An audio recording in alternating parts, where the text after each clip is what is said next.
Okay बेटा, जैसे मैंने आपको कहा था कि आज के लेक्चर में मैं आपको एक कंपाउंड करके दिखा रहा हूँ। एक तो मैंने आपके साथ अभी ऑनलाइन में कर लिया, अब मैं आपको एक कंपाउंड और करके दिखा रहा हूँ। उसके बाद आप लोगों ने बाकी कंपाउंड खुद करने हैं, ठीक है। और जब आप उनको खुद कर लोगे तो वो 7 चीज़ें आपने निकालनी है।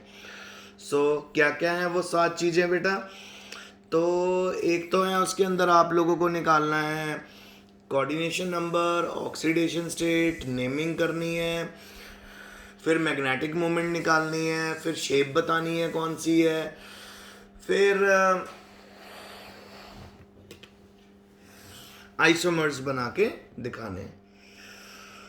आइए फिर मैं आपको अब अगला कंपाउंड करके दिखाता हूँ जो मैंने आपको बोला था। वो है मेरे पास हमारा,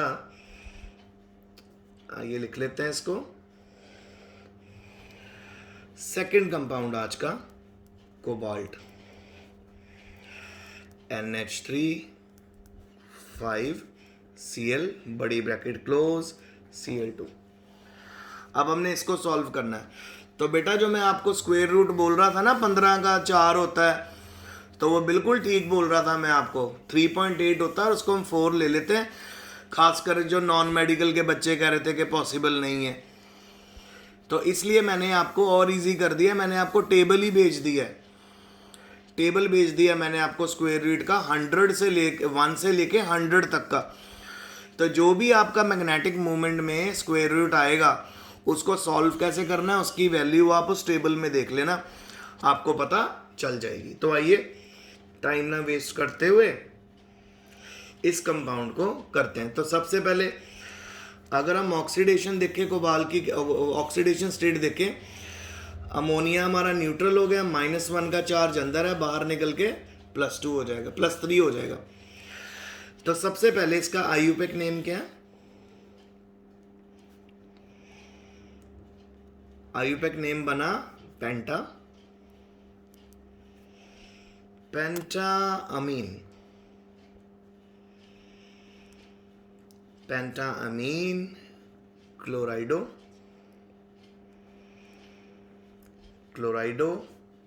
कोबाल्ट, और ब्रैकेट में हमारे पास आ जाएगा 3 क्लोराइड। आ गया भी, 3 क्लोराइड आ गया। ये हमारा नाम आ गया। अब आपको पता चल गया ऑक्सीडेशन स्टेट ऑफ कोबाल्ट यहां पे क्या है। ऑक्सीडेशन स्टेट ऑफ कोबाल्ट +3, ठीक है। फिर उसके बाद कोऑर्डिनेशन नंबर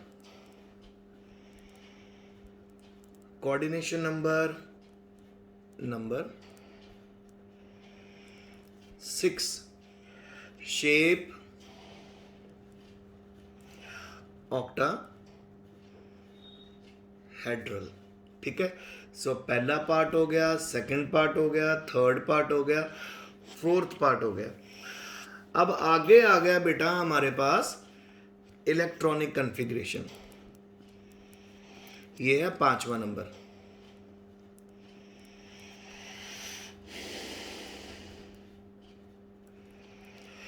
इलेक्ट्रॉनिक कॉन्फ़िगरेशन में हमारे पास बेटा सबसे पहले हम फिर कोबाल्ट की लिख लेते हैं, सॉल्व कर लेते हैं इसको साथ के साथ। देखो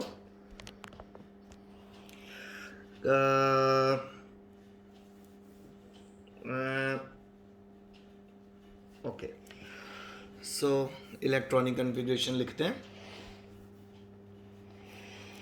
सबसे पहले कोबाल्ट का नंबर क्या है?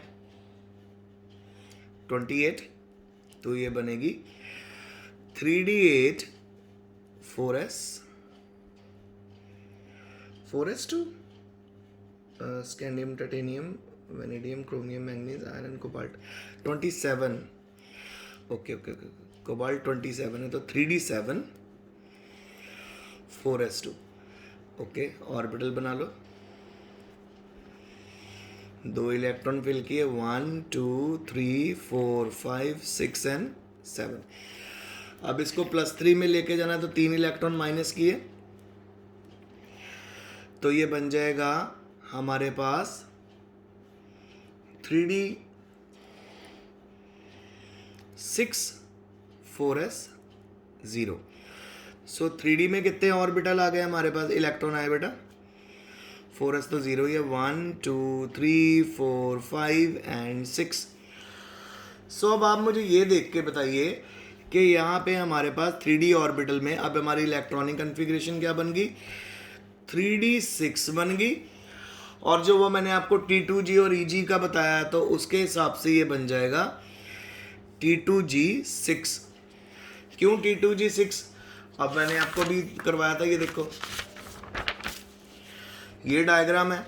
अब यहाँ पे अगर हमारे पास 6 इलेक्ट्रॉन हो, 6 इलेक्ट्रॉन हो गए, यहाँ पे भी 6 होंगे। अब 1 2 3 4 5 6, अब अगर इन 6 के 6, अब ऑक्टाहेड्रल स्प्लिटिंग है बेटा, ऑक्टाहेड्रल है ना हमारा कॉम्प्लेक्स, क्योंकि यहाँ पे लाइगेंड कितने हैं हमारे पास, लाइगेंड हमारे पास 6 हैं, तो ऑक्टाहेड्रल ही हुआ। तो 6 के 6 इलेक्ट्रॉन हम नीचे फिट करेंगे तो 1 2 3 4 5 6, तो T2G 6 हो गया, EG अभी भी खाली है। तो इस करके यहाँ पे T2G 6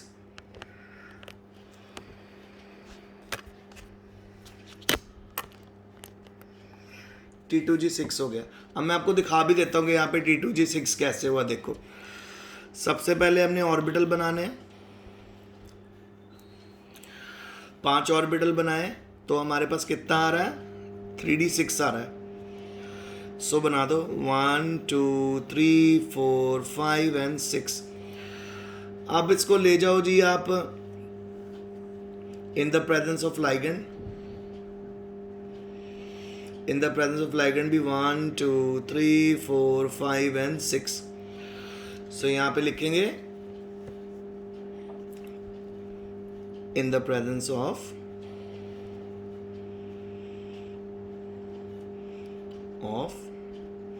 octahedral ligand field। octahedral ligand field में ये कितने पार्ट्स में डिवाइड होगा, 2। T2G नीचे, EG ऊपर। अब ये है हमारा T2G, ये है हमारा EG। ओके, अब हम इसको ड्रॉ करते हैं 1 2 3, क्योंकि 6 है ना, यहाँ पे भी 3D 6 ही है। सो 1 2 3 4 5 6, तो T2G कितना आ गया, 6। ऐसे यहाँ पे T2G 6 आया। ठीक है, अब हम चलते हैं स्टीरियो केमिस्ट्री पे।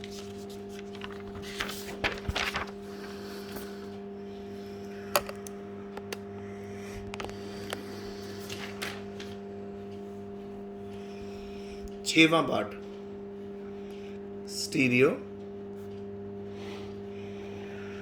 केमिस्ट्री। अब आप इसमें स्टीरियो केमिस्ट्री देखो बच्चों, स्टीरियो केमिस्ट्री अगर हम देखें तो हमारे पास यहाँ पर जो ऑक्टाहेड्रल लाइगेंड है,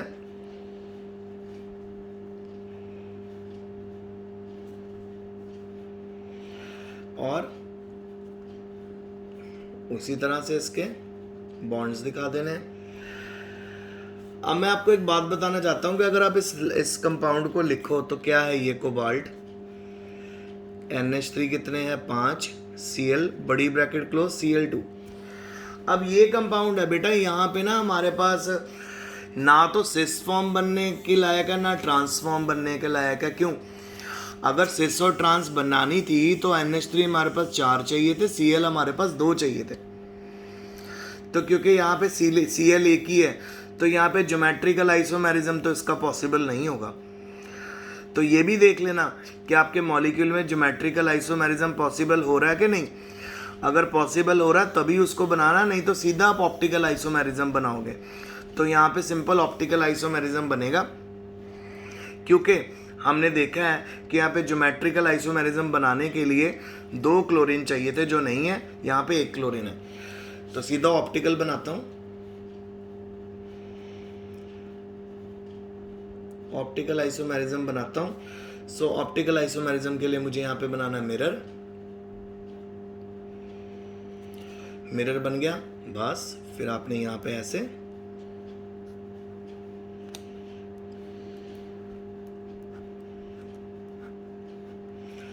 बस अब लगा दीजिए NH3 फिर NH3 फिर NH3 फिर NH3 और एक Cl। अब उसको यहाँ पे लगा देते हैं NH3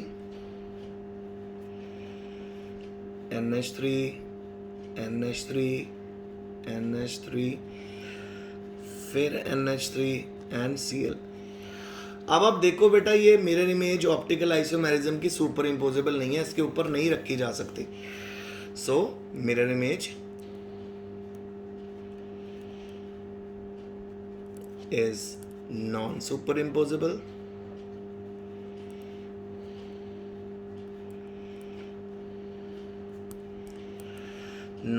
इम्पोजेबल और उसके बाद बेटा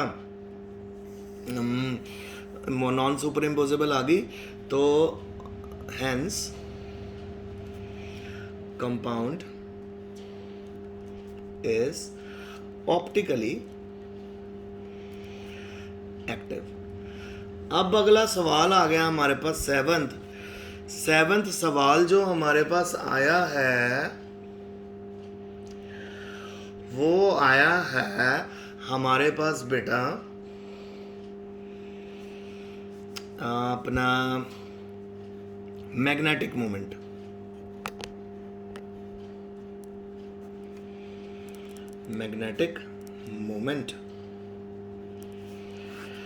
अब मैग्नेटिक मोमेंट का आपको फॉर्मूला सिखाया है, न्यू √n+2।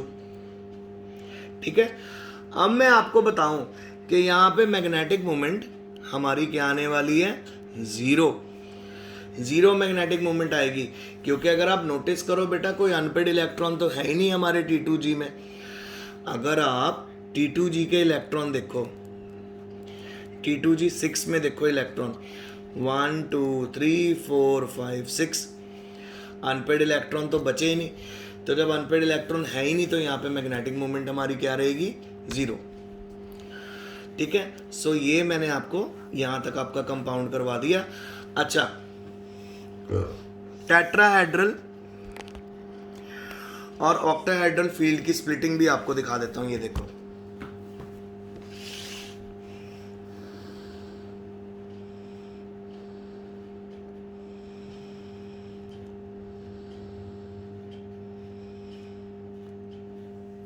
ये देखो बेटा, ये एज इट इज मैं डायग्राम भेजने वाला हूं, आप लोग इसको ड्रॉ कर लेना अपनी कॉपी में। तो देखो बेटा, ये हमारे डीजेनरेट ऑर्बिटल है और यहाँ पे गोले नहीं दिखाए उन्होंने लाइनों की फॉर्म में इनको शो कर दिया। 5 लाइनें यहाँ बनी हुई है मेटल के डी ऑर्बिटल, और डी ऑर्बिटल के नेमिंग तो आपको आती है, आपको +1 में ही सिखा दिया था, dx2 y2 dz2 dxy dyz dxz। ठीक है, फिर यहाँ पे जब हम लगाएंगे उनको average energy of the D orbital in spherical field. Spherical field में यहाँ का मतलब कि जब हमारे लाइगेंड आ गए, तो फिर उसके बाद स्प्लिटिंग। बेरी सेंटर आपके लिए एक नई चीज है। बेरी सेंटर वो होता है जो बिल्कुल सेंटर का पॉइंट होता है एनर्जी का। तो Eg ऊपर, T2G नीचे। सो यहां पे आपने उसको 3/5 से शो करना है Eg को, और 2/5 से शो करना है T2G को। तो 3 ऑर्बिटल नीचे, 2 ऑर्बिटल ऊपर। और अगर आपके पास ऑक्टा टेट्राहेड्रल आपने स्प्लिटिंग दिखानी है, इसको उल्टा कर देना, T2G ऊपर ले जाना और Eg नीचे ले जाना। तो भाई अब मैंने आपको ये भी समझा दिया। अब मैं आपको होमवर्क में 2 कंपाउंड भेजने वाला हूं, वो कंपाउंड आपने मुझे करके 7 चीजें निकालनी है। अच्छा, याद रखना, मैग्नेटिक मोमेंट में सिर्फ अनपेड इलेक्ट्रॉन का नंबर लिखना है यहाँ पे, और वो भी कब, जब आप T2G के इलेक्ट्रॉन लगा लोगे ना, उसमें देखना कितने अनपेड इलेक्ट्रॉन है, उनको लेके मैग्नेटिक मोमेंट निकालना। और फिर आपने यहाँ पे देखा कि यहाँ पर हमें क्या नहीं बनाना पड़ा, ज्योमेट्रिकल आइसोमर नहीं बना यहाँ पे। क्यों नहीं बना ज्योमेट्रिकल आइसोमर? क्योंकि यहाँ पे सिस्टम ही इस तरह का था कि हमारे पास ऑप्टिकल आइसोमेरिज्म पॉसिबल था, ज्योमेट्रिकल नहीं पॉसिबल था, क्योंकि यहाँ पे जो हमारे अमोनिया है वही 5 है और क्लोरीन 1 है। अगर अमोनिया 4 होते, क्लोरीन 2 होते, फिर हम सिस और ट्रांस बनाते, फिर हम ये भी देखते कि ट्रांस ऑप्टिकली एक्टिव है कि सिस ऑप्टिकली एक्टिव है, फिर हम मैग्नेटिक मोमेंट निकालते। तो अब होमवर्क में मैं आपको वो कंपाउंड भेज रहा हूँ बेटा, 2 कंपाउंड भेज रहा हूँ। और अगर आपके पास 3 ऑक्सलेटो है, 3 ऑक्सलेटो में भी बेटा आप नोटिस कर लेना, आपका ट्रांस और सिस बनेगा नहीं, सीधा उसमें ऑप्टिकल आइसोमेरिज्म बनेगा। तो कंपाउंड में ही चेक कर लेना कि ऑप्टिकल आइसोमेरिज्म बनाना है कि ज्योमेट्रिकल और ऑप्टिकल दोनों बनाने हैं। इसको माइंड में रख के सॉल्व करना। और जब भी मैग्नेटिक मोमेंट निकालनी है, जब भी मैग्नेटिक मोमेंट निकालनी है, इस बात को ध्यान में रखना कि अनपेड इलेक्ट्रॉन लेने हैं आपने, उसके बेस पे मैग्नेटिक मोमेंट निकलेगी। तो आज का लेक्चर यहीं तक। Stay home, stay safe and best of luck.